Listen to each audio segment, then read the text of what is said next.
और वही बिहार चुनाव से पहले बीजेपी की हाई लेवल बैठक पटना में होने जा रही है। बीजेपी की सीट बंटवारे को लेकर ये काफी अहम बैठक है। एनडीए में सीट शेयरिंग को लेकर आज मंथन होगा। बैठक में बिहार बीजेपी के तमाम सांसद विधायक मौजूद होंगे। 11 बजे तक का समय तय किया है। 11 बजे ये बैठक की शुरुआत हो जाएगी, जो कि शाम तक चलने वाली है। 2020 विधानसभा चुनाव में एनडीए की अगर स्थिति की अगर हम बात करते हैं तो वो भी आपको हम ग्राफिक्स के जरिए दिखा रहे हैं। अगर बीजेपी की बात करें 110 सीटों पर चुनाव लड़ा और 74 सीट जीती थी बीजेपी। जेडीयू ने 115 सीट पर लड़ा था और 43 सीट जीती थी। इसके अलावा अगर हम वीआईपी की बात करें तो 11 सीट पर चुनाव लड़ा, 4 सीट जीत पाई। और अगर हम जीतन राम मांझी की पार्टी हम की बात करें तो 7 सीट पर चुनाव लड़ा, जिसमें से 4 सीट ही वो मात्र जीत सके। अब लेकिन इस चुनाव में क्या कुछ समीकरण तय होते हैं ये देखना होगा। एनडीए की स्थिति की बात करें तो कुल 125 सीटें फिलहाल एनडीए के पास। सर्वेश हमारे साथ जुड़ गए हैं ज्यादा जानकारी लेकर।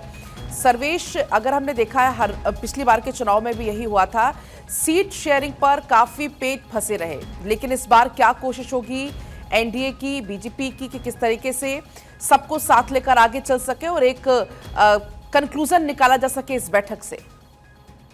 देखिए, एनडीए की जो बैठक है वो काफी अहम है, क्योंकि 2 दिवसीय बैठक है ये, और पटना में डिप्टी सीएम सम्राट चौधरी के आवास पर यह बैठक बुलाई गई है। सुबह 11 बजे से यह बैठक प्रस्तावित है और इसमें सभी जिलों के जिलाध्यक्षों को बुलाया गया, जिनको कि आधे जिलाध्यक्षों के साथ आज बैठक होगी और कल जो बचे हुए आधे जिलाध्यक्ष होंगे 38 जिलों के, उनमें से आधों के साथ कल बैठक होगी। और बीजेपी के तमाम बड़े नेता होंगे, प्रदेश स्तर के तमाम बड़े नेता होंगे।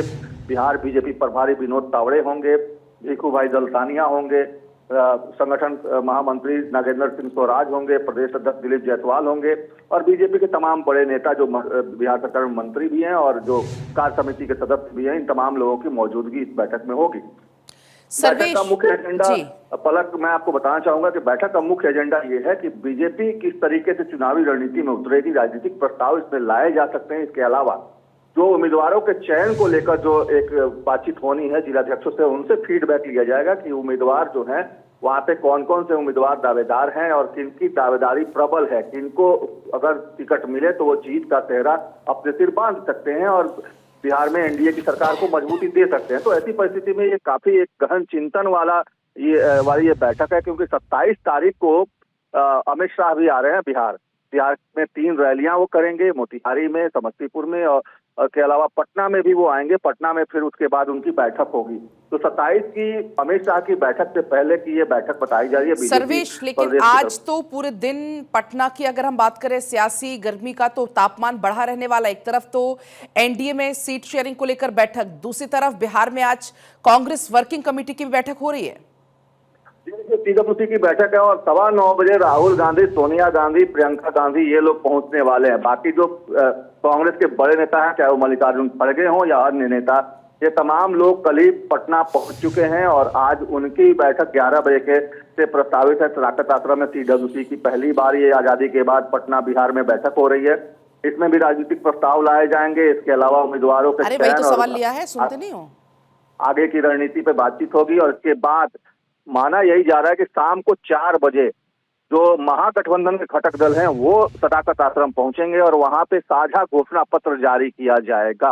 राहुल गांधी की मौजूदगी में, तेजस्वी यादव की मौजूदगी में, मुकेश सहनी की मौजूदगी में, दीपांकर भट्टाचार्य की मौजूदगी में, और एक तरह से कहा जाए तो ये घोषणा पत्र लाया जाएगा और उसके बाद चुनावी मैदान में एक तरह से कहा जाए तो कांग्रेस और तमाम महागठबंधन के दल भी कूद पड़ेंगे। तो एक तरह से कहा जाए तो आज राजनीतिक तापमान काफी बढ़ा हुआ है दोनों ही तरफ, चाहे वो महागठबंधन की बात करें या फिर एनडीए की बात करें या फिर ओवैसी की बात करें। ओवैसी भी आज से न्याय यात्रा की शुरुआत किशनगंज जिले से कर रहे हैं और 27 तक वो लगातार सीमांचल के इलाके में दौरा करेंगे। तो इस तरह से कहा जाए तो बिहार का राजनीतिक तापमान बढ़ा हुआ है, क्योंकि चुनावी साल है। ऐसे में सभी पार्टियां अपने तरफ से दमखम से जुड़ी हुई हैं।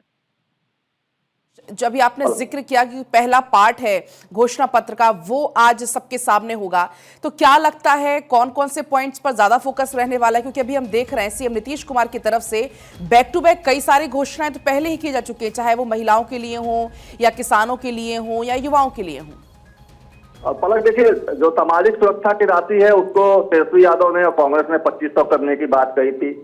बिहार सरकार ने 1100 रुपए किए हैं। 200 यूनिट फ्री बिजली देने की बात कही थी नीतीश कुमार ने, 125 यूनिट फ्री बिजली देने की बात कही थी और उसको बिहार में लागू भी कर दिया गया है।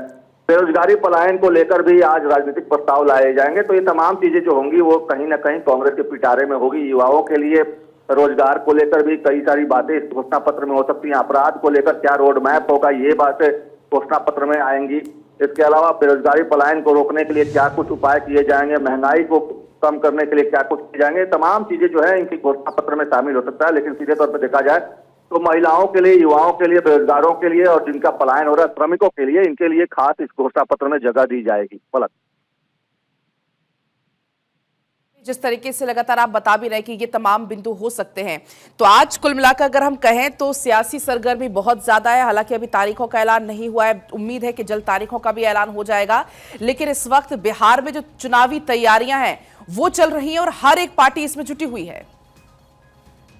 देखिए, चुनावी तैयारियों में सभी पार्टियां जुटी हुई हैं, लेकिन और पिछले अगर 1-1.5 महीने से बात की जाए तो उसके पहले से ही लगातार यात्राओं का दौर चला। और बीजेपी की तरफ से कहा जाए तो उन्होंने भी लगातार कार्यकर्ता सम्मेलन एनडीए का हर जगह पे हुआ है, कई जगहों पे लगातार अभी जारी ही है एनडीए का कार्यकर्ता सम्मेलन। बड़े नेताओं का आना, चाहे वो पीएम मोदी हो, अमित शाह हो, अश्विनी वैष्णव हो, जेपी नड्डा हो, ऐसे तमाम जो दिग्गज हैं भाजपा के या एनडीए के, उनकी भी लगातार मौजूदगी हर इलाकों में देखने को मिली है। इसके अलावा जो महागठबंधन की बात करें तो तेजस्वी यादव, प्रियंका गांधी, राहुल गांधी ने खुद ही कमान संभाली, कन्हैया कुमार भी मैदान में कूद पड़े हैं। तो एक तरह से कहा जाए तो रस्सा कस्सी का माहौल पिछले 1-1.5 महीने से चल रहा है और उसका असर अब देखने को मिल रहा है, क्योंकि अब जो है वो फाइनल स्टेज है। 30 तारीख को ज्ञानेश कुमार मुख्य चुनाव आयुक्त बिहार आएंगे, बिहार के दौरे पर होंगे, यहाँ पे सभी जिलों के डीएम एसपी से बातचीत करेंगे चुनावी तैयारियों को लेकर। उसके बाद तारीखों का ऐलान होगा। माना जा रहा है कि 2 से 3 तारीख तक तारीखों का ऐलान हो सकता है, 2 या 3 अक्टूबर तक। तो ऐसी परिस्थिति में ये बात काफी दीगर हो जाती है कि उसके पहले तमाम जो चुनावी तैयारियां वो पूरी कर ली जाए, क्योंकि 2 ही स्टेज में माना जा रहा है कि चुनाव संपन्न कराए जाएंगे। तो ऐसी परिस्थिति में समय बहुत कम बचता है और उसको देखते हुए तमाम पार्टियां जो है अपनी तरफ से पूरी तैयारी में जुट गई हैं। ठीक है सर्वेश, तो तमाम जो पार्टी हैं वो तैयारियों में जुटी हुई हैं। आज बैक टू बैक बैठकों का दौर आपको पूरे दिन देखने को मिलने वाला है। जिस तरीके से अभी सर्वेश जानकारी भी दे रहे थे कि बिहार में महागठबंधन का भी आज मैनिफेस्टो जारी होना है। शाम को 4 बजे का समय तय किया गया है जब महागठबंधन के मैनिफेस्टो का पहला पार्ट जारी होगा।